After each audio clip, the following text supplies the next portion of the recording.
హరహర మహాదేవ్. ఈరోజు గణపారం పక్కనున్న మందలపర్రు శివాలయంకి వెళ్ళాం. శివాలయం అయితే చాలా పెద్దది. రోజంతా కూడా చూస్తూనే ఉండిపోవాలనిపిస్తుంది. మీరు కూడా ఒకసారి వెళ్ళి స్వామివారిని దర్శించండి.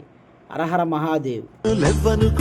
మిడిసి పడితి ఇంతవరకు నీ దయని విభూతిగా పుయ్యరన ఒంటికి నన్నింకొక నందిగా ఉడేగి నీ కాటికి ఏ జనుమ పుణ్యమో నిన్ను చేరుకుంటిరా.